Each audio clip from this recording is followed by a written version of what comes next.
He stepped into bank quietly, dressed in simple clothes, faded jeans, a plain button-down, and worn shoes that told stories of long days and harder nights. James Carter wasn't flashy. He didn't walk with the air of wealth. Even though he had it, he approached the counter like any other customer, check in hand, his expression calm but tired. The teller, a young woman named Kelly with sharp eyes and a sharper tongue, looked him up and down. "Can I help you?" Her tone was cold, already dismissive.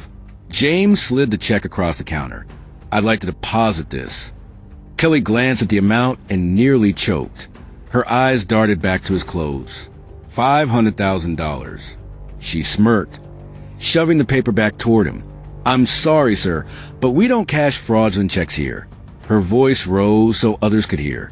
A couple of customers turned to watch, whispering. James remained calm. "It's not fraudulent." His voice was steady, quiet, almost too soft against the loudness of her accusation. Kelly crossed her arms, leaning back.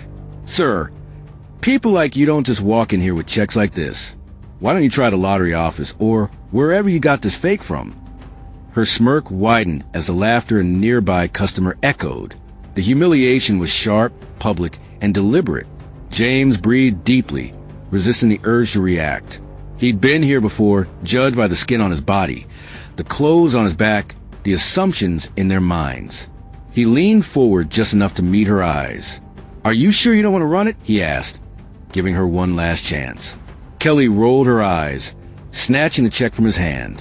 "Fine, but when it bounces, don't say I didn't warn you." She punched in the account number, then froze. Her smugness faltered. The screen lit up with more zeros than she had ever seen attached to one name, James Carter. Not only an account holder, but the largest shareholder in the very bank she worked for. Her throat went dry, her hands shaking as the truth burned through her arrogance. James straightened his back, the calm in his eyes now something deeper, something powerful. He didn't need to raise his voice. He didn't need to gloat. The silence was enough. Customers who had overheard leaned closer, sensing the shift. Kelly swallowed hard, stammering, "And Mr. Carter, I didn't realize." He held her gaze. "No, you didn't. And that's the problem." His words cut sharper than her insults ever could. But before she could recover, the heavy glass door swung open. A man in a sharp gray suit walked in, flanked by two others. The regional manager. He locked eyes with James immediately, his face draining of color. He knew exactly who James Carter was. The entire bank froze in silence, tension thick enough to choke on. And then James said calmly, "I think it's time we had a meeting about how your employees treat the people who keep this bank alive." Kelly's face crumbled in horror. The regional manager's forced smile twitched as he approached. "Mr. Carter, of course. Let's talk." The crowd of onlookers buzzed, the weight of irony sinking in. The man they had dismissed, mocked, and humiliated owned it all. Justice was unfolding in real time. But just as James turned to follow the manager, another voice rang out from the back of the line. Deep, booming, laced with venom. Well, if it isn't James Carter. James froze. His jaw tightened. He knew that voice. The bank went silent again, every eye darting between James and the man stepping forward. It wasn't just anyone. It was Richard Harlow, the man who had once destroyed everything James had built, the man who thought he had buried him years ago. The smirk on Harlow's face was venom dressed as charm. "I didn't think you had the backbone to show your face again, Carter. What's the matter?" Back to begging for handouts. Gasps rippled through the crowd. Kelly shrank behind her counter, her arrogance now replaced with sheer dread. James took a slow breath. His voice was calm, but beneath the calm was steel. "I don't beg, Richard. Not anymore." Harlow chuckled, shaking his head. "Then why parade around with a check like that? Trying to prove something?" He leaned closer, lowering his voice but not his cruelty. "Men like us, we both know who really wins in the city." James's jaw tightened. He had dreamed of this moment for years, the chance to stand face to face with a man who had left him in ruins. But now, in front of an audience, he didn't need revenge. He needed truth. He reached into his jacket pocket and pulled out a folder, setting it down on the counter with deliberate care. "This bank," James said firmly, his eyes never leaving Harlow's, "is mine. And so are the deeds to the properties you thought you stole from me. Every company you tried to bury me under, I bought them back, piece by piece, quietly, while you weren't looking." The folder snapped open, revealing contracts, property deeds, and signatures that painted a picture clearer than words ever could. Harlow's smug expression cracked. His face paled, his mouth twitching as if the floor had given way beneath him.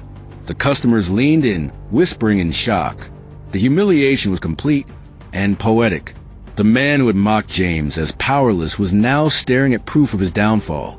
"You destroyed me once," James said, his voice low but carrying through the room. "But you made one mistake.